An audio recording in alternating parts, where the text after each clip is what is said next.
Bulan Agustus menjadi bulan yang membahagiakan bagi pencinta timnas Indonesia.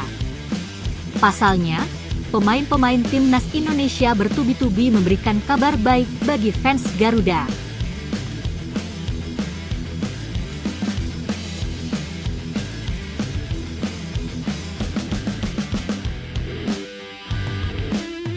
Dari Belanda, 3 pemain timnas Indonesia mulai mendapat kepercayaan bermain di timnya masing-masing.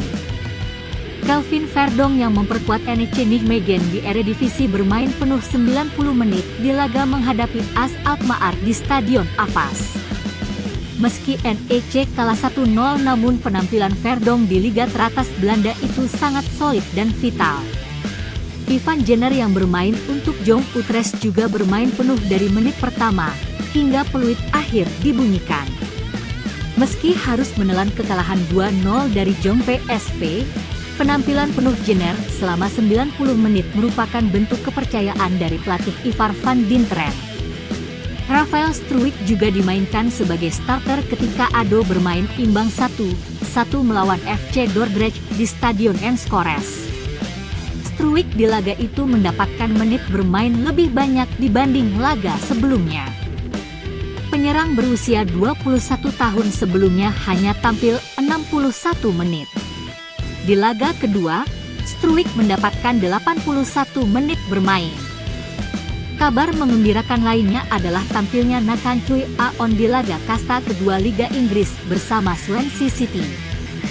Nathan Choi Aon yang masuk di babak kedua sukses membantu klubnya meraih kemenangan telak 3-0 atas Preston North End pada pekan kedua Championship.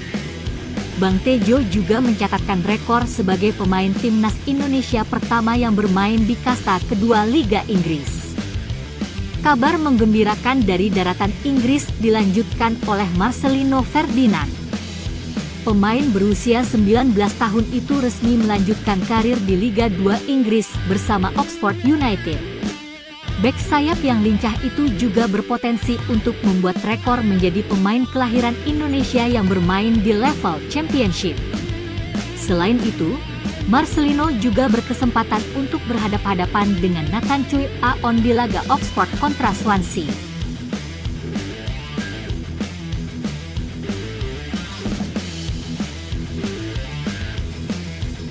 Puncak kabar bahagia bagi fans timnas tentu saja kepastian kiper Dallas FC Martin Paes yang sah berseragam merah putih.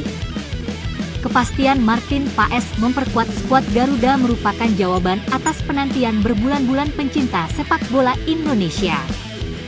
Kehadiran mantan kiper timnas Belanda U20 itu tentu diharapkan bisa semakin memperkokoh tembok pertahanan timnas di babak kualifikasi ronde ketiga Piala Dunia 2026. Selain kabar menggembirakan dari luar negeri, dari dalam negeri pelatih Shin Tae-yong sudah memutuskan akan membawa 26 pemain untuk menghadapi kualifikasi Piala Dunia ronde 3. Dari 26 pemain itu, 12 merupakan pemain yang berada di Liga Indonesia. Sedangkan 14 lainnya merupakan pemain yang bermain di Liga luar Indonesia.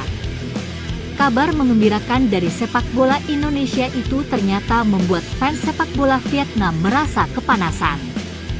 Media Vietnam, Soha.vn dengan nyinyir menyebut ambisi Indonesia lolos kualifikasi ronde ketiga Piala Dunia 2026 adalah sebuah bentuk kesombongan.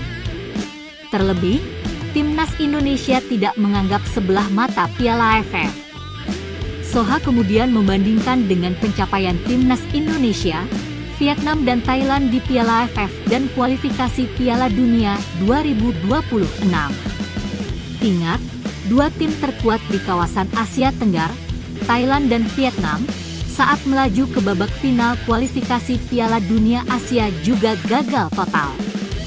Jika Thailand hanya mendapat 2 poin setelah 10 pertandingan, maka Vietnam lebih baik tetapi hanya mendapat 4 poin setelah 10 pertandingan, kata Soha.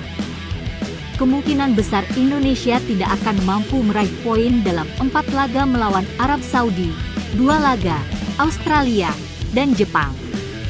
Mereka hanya memiliki peluang sedikit lebih baik untuk meraih poin melawan Bahrain dan Tiongkok, namun akan lebih mudah untuk meraih hasil imbang daripada menang karena mereka harus bermain tandang, tulis Sohalagi.